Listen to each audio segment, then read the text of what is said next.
Hello everyone, this is the first class on kinematics and we will start from very basics. Okay, so first thing that comes in kinematics is equations of motion.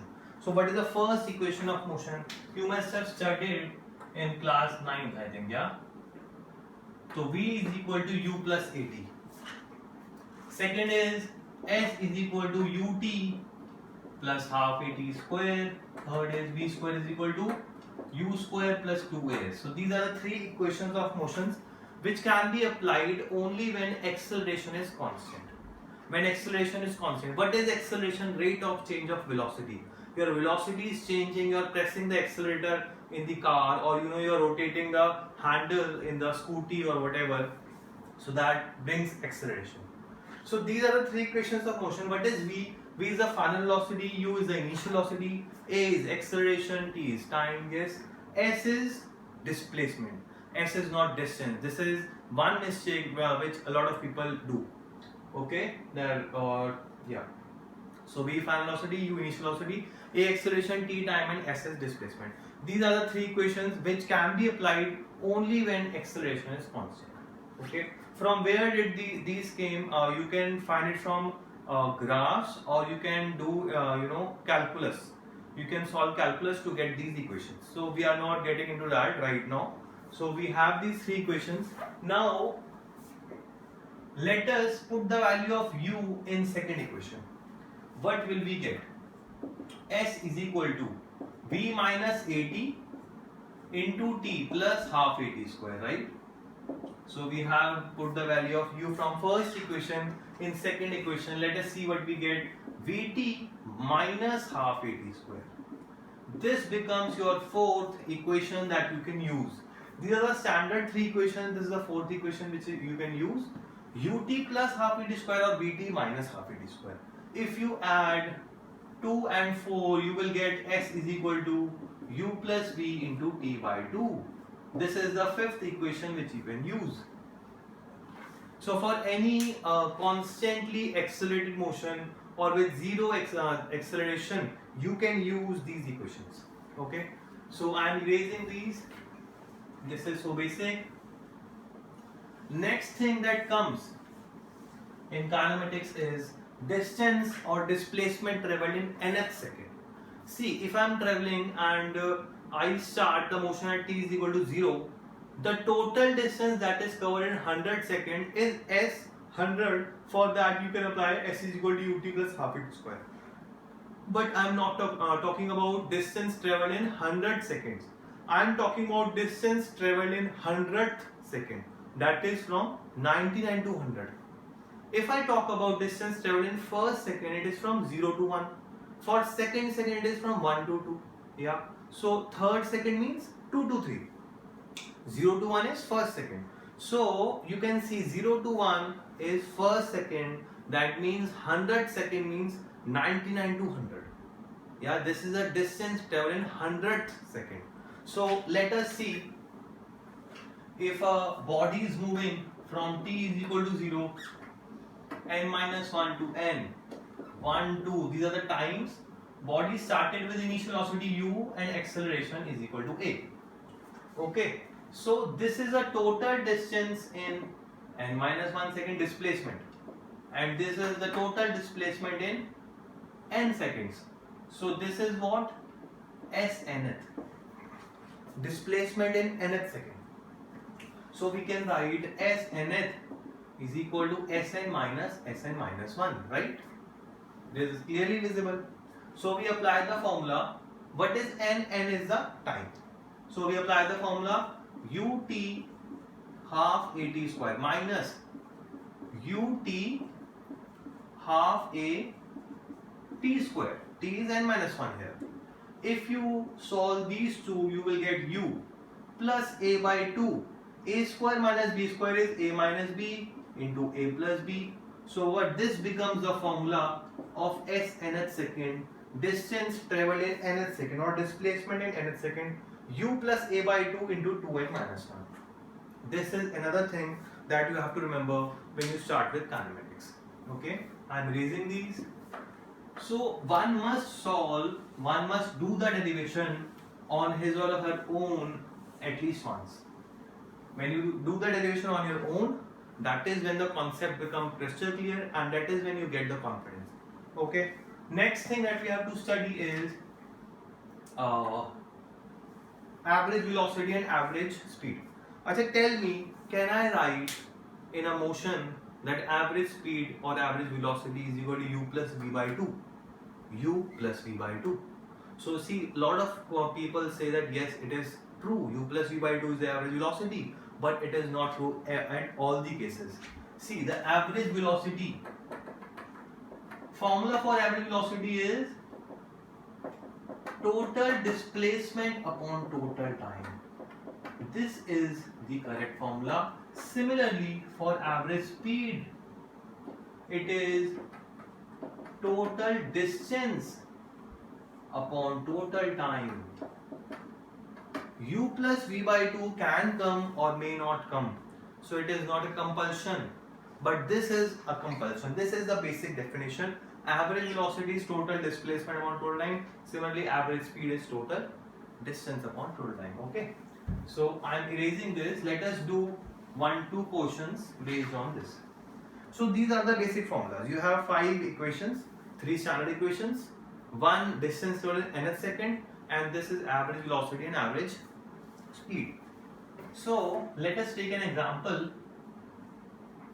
So body moves with speed u 40 times, with speed v 40 times. In another case, body moves for x distance, displacement actually, for u speed and then x displacement with v speed. So let us calculate the average velocity. What is average velocity here? Average velocity is total displacement upon total time. This is the formula. So what is displacement? ut plus vt. What is the time? 2t. What is the formula? U plus v by 2. It comes here. Here it will come, let's see, average velocity, total displacement 2x upon total time. What is the time here? X by u. What is the time here? X by v. What comes the formula? U 2uv upon u plus v. X gets cancelled, we take the LCM, and this is the formula we get. So this has come and it has come here. So anything can come, but the basic definition remains the same. Average velocity means total displacement upon total time. That's it. Okay. So I'm erasing this. Let us also do one question based on distance, displacement time in nth second. So suppose a body is dropped at u from whatever height with initial velocity 0, acceleration is g. So we have to calculate the ratio of displacement in first, second and third second, ratio of displacement. Okay, so first second it comes, second and third. I'm not talking about the whole 2 seconds, first, second and third. So first of all, let us understand that displacement in second should be more. Time is same. For each second we are getting 1 second, but it is accelerated motion, so velocity is increasing. Yeah, at every instant velocity is increasing. So for the second the velocity is more. For the third second velocity is even more. So the displacement must be more, right? It should come like 1, 2, 3 or maybe 1, 5 or whatever 10, you know. So it should be more. It should be progressive. I'm telling you that you can remove some options if you have this overall understanding of physics. So let us calculate. So distance traveled in first second is u plus a by 2 2n minus 1, that comes out to be g by 2. Second is u remains 0 only. U doesn't become the, because I am for that formula also when we calculate the distance traveled in nth second, we use initial velocity to u. We didn't find initial velocity from n minus 1 to n. Yes. So u is 0 only. U plus a by 2 2n minus 1. This is 3g by 2. Similarly for S3 u plus a by 2 2n minus 1. This comes out to be 5g by 2. What is the ratio? 1:3:5. So for every progressive second, we are getting more distance or displacement. This we have to understand that this had to come. Something like this had to come, 1, 2, 4, something, yeah. So this is the answer 1, 3, 5. I am erasing this.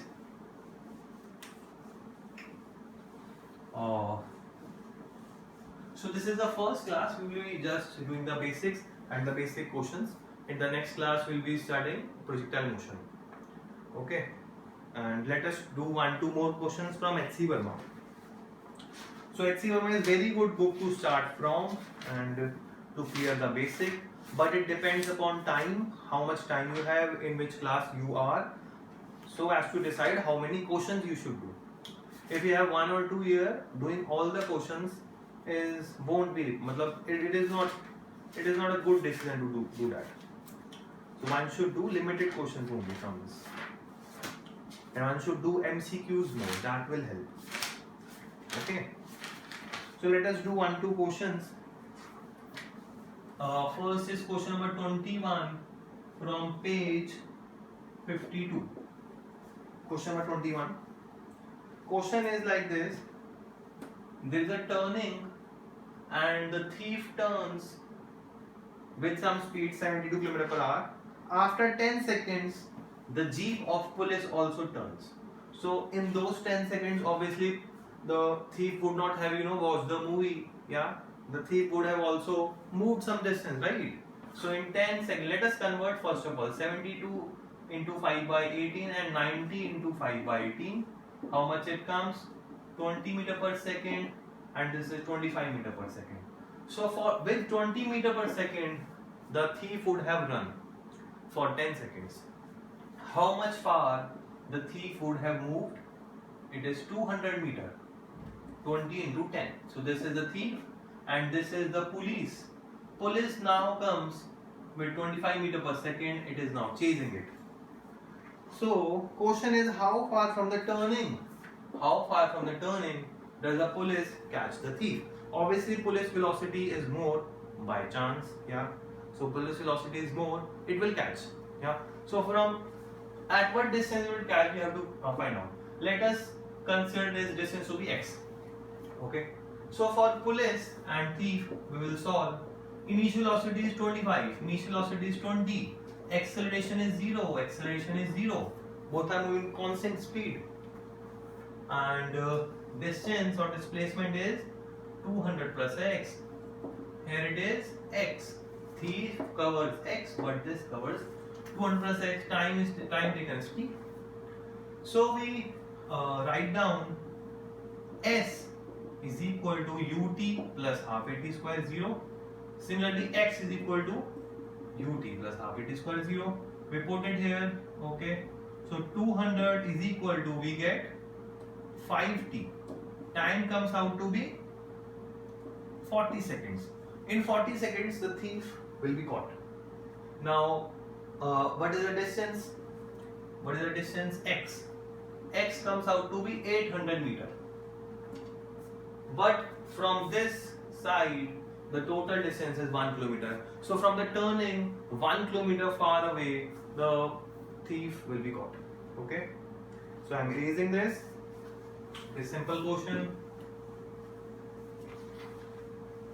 But doing simple question is also important. First of all, it clears the basic. Secondly, it boosts your confidence.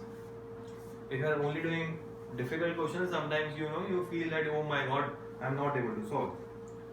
And in competitions also, it is average of all the questions. Some questions are difficult, some questions are easy.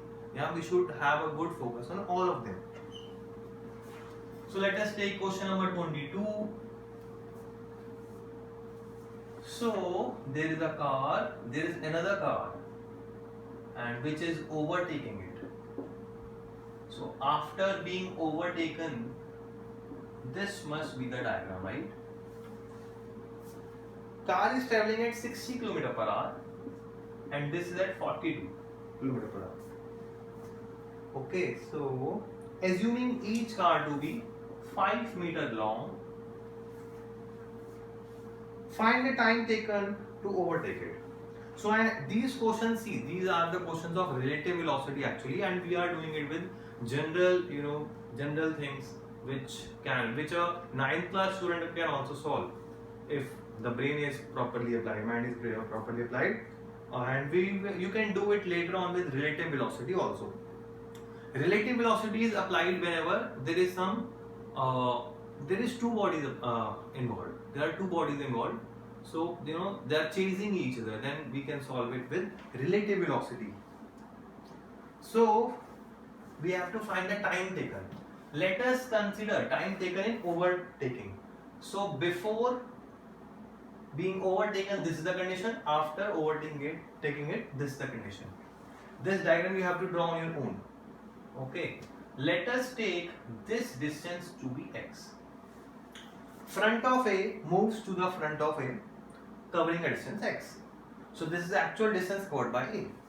So if I write A and B, initial velocity is 42 into 5 by 18, acceleration is 0, displacement for A is x. Talking about B, initial velocity is 60 into 5 by 18, acceleration is again 0, displacement is how much? See, B's front part moves to what point? Plus 5, plus 5, that means x plus 10, x plus 5, this plus 5. So B's front part moves to this front part only, covering a distance of x plus 10. Time taken is t. So you can write again x is equal to ut plus half a t square. For this, x plus 10 is equal to ut plus half a t square, and you can subtract 10 is equal to 18 into 5 by 18. Yeah. So time comes out to be 2 seconds. You cannot make a Maggie also, and it has overtaken. Yeah, in 2 seconds it was overtaken. But this is a question. Yeah, so it takes time. Things take time. Yeah. So time is 2 seconds, and so let us put 2 seconds here, and we can calculate x. So x is 42, 5 by 18 into 2, 6, 3, and 140 by 6, how much? 70 by 3, how much? 2, and 6, how much? 3. Yeah, so something like this, yeah, 23.33 meter. So x is 20. So the second part is road distance required. Road, how much road is required? This is the total length of road required, right? So x plus 5 plus 5 plus 5.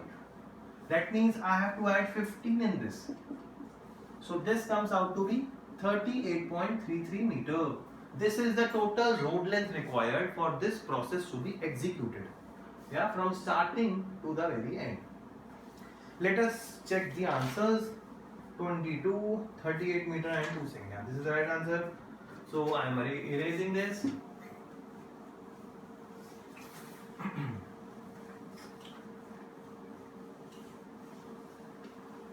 Okay, and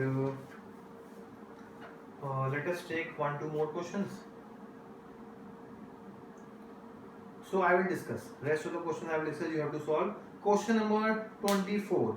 Ball is dropped from a balloon going up at a speed of 7. So a balloon, okay, was going up at 7 meter per second, and from there the ball was dropped. Okay, this is question number 24. If the balloon is at a height of 60 meter,